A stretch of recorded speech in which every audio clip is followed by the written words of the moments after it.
Assalamu alaikum wa rahmatullahi barakatuhu. Might is right cannot prevail. That is the message which echoed from today's National Peace Symposium taking place at Islamabad Tilford, where faith leaders, politicians, charities and members of the public gathered to discuss peace, unity and the challenges society faces today. His Holiness Hazrat Mirza Masroor Ahmad, may Allah be his helper, has championed the message of peace for over 2 decades at a time of division, intolerance and anti-Muslim rhetoric rising across the world. Overcast skies could not overshadow the significance of the occasion as Hazrat Mirza Masroor Ahmad, may Allah be his helper, arrived at Masroor Hall to begin the proceedings of the 19th National Peace Symposium. The event, which was held for the first time at Islamabad in Tilford, was attended by more than 600 people, including dignitaries and guests who had gathered from across the globe, comprising of ministers, ambassadors of state and members of parliament. During the proceedings, His Holiness presented Beninese philanthropist Gregory Ahongbonon, founder of the St. Camille Association, with the 2025 Ahmadiyya Muslim Prize for the Advancement of Peace. His Holiness, may Allah be his helper, then proceeded to address the gathering. He began by reflecting on whether there was any benefit in holding such events in light of previous calls for peace that had gone unheeded. In recent times, many influential people, including politicians, scholars, and religious leaders, have condemned the rising tide of global warfare and injustice and urged governments and citizens alike to prioritize peace and security. When such people, who in the eyes of the world have fame and influence, see their warnings go unheeded, who then will listen to my voice or the voice of our community? It is therefore fair to ask if there is any benefit to holding this event. Nevertheless, my response is that Islam teaches us to strive relentlessly for good and never give up. And what greater good could there be than striving to save humanity from self-destruction? Huzur Anwar then addressed and firmly refuted claims that Islam is in any way responsible for the turmoil prevalent in the world today. It is a cause of grief for all sincere Muslims to know that many people seek to blame Islam and claim it to be the cause of the world's disorder. Such allegations, amplified by mainstream and social media, are utterly false and extremely harmful. Rather than scapegoating Islam or any other religion, what the world urgently needs is for people to unite with a common purpose, the establishment of peace and harmony. The Ahmadiyya Muslim community has always been at the forefront of this effort and shall continue to be so. We convene this event in the hope that it may foster mutual understanding and, at the very least, inspire some people to serve the cause of peace. His Holiness, may Allah be his helper, then spoke about the true causes of the disorder prevailing in the world today and presented the teachings of the Holy Quran as the solution to the challenges facing humanity. Global disorder is driven by the desire of the rich and powerful to fulfill their vested interests and maintain their dominance over others. Far from being a source of conflict, Islam's teachings offer a timeless path towards peace. To illustrate this, I shall draw upon a few verses of the Holy Quran.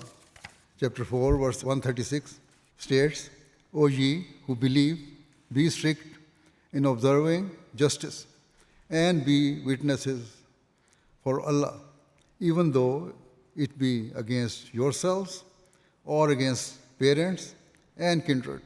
Here, Allah calls on Muslims to uphold absolute justice and equity.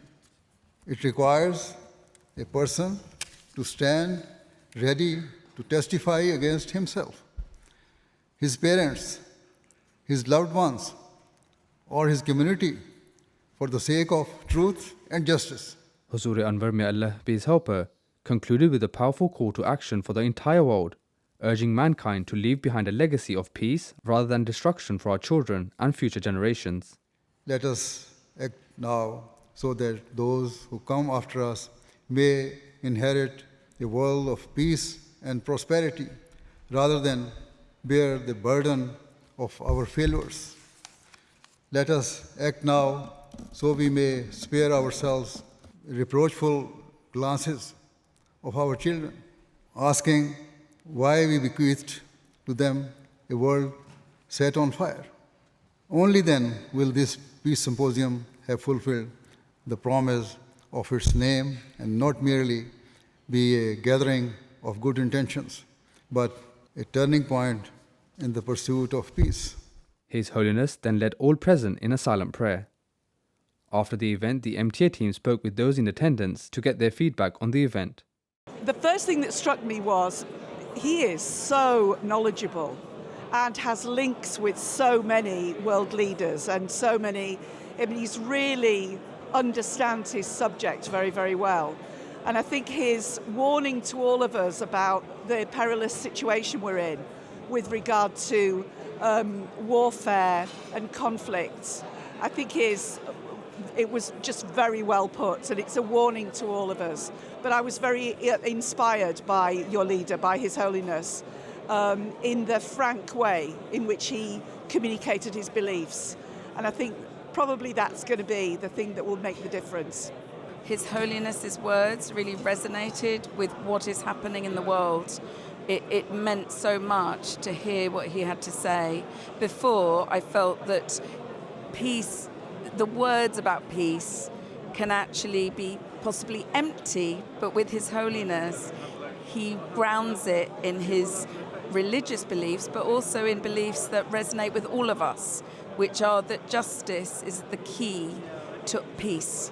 I thought at the beginning, when His Holiness asked, should we carry on with this? Has it made a difference? We've had 19 or 20.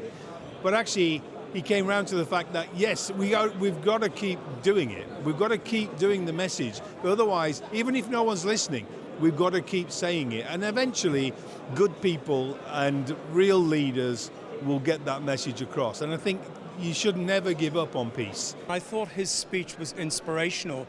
I really did hang on every word, and I thought his message about coming together as communities, different groups, and peace is absolutely invaluable, particularly at the moment. It's very, very important that we as humans, regardless of your religion or background, we come together, because what's happening right now is scary for the world.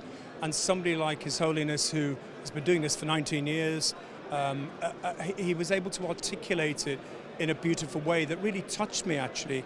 It was emotional, it was moving. It was also scary too, because of what he was talking about. If people can hear his message and really take it on board, collectively, we can do something about it. I think the extraordinary thing about His Holiness is his persistence. I understand that he's been in charge of the Ahmadi community for over 20 years, and consistently in that time, just saying repeatedly, writing to world leaders and proclaiming the same message. Persistence is very important. It's very easy these days to be fickle, to blow whichever way the wind is going and to say whatever people want to hear. I think if we're all firm in our convictions, all world religions preach peace. There is no world religion that preaches war, and that is the message we just consistently need to keep proclaiming. Noshiron Rashid, MTA News.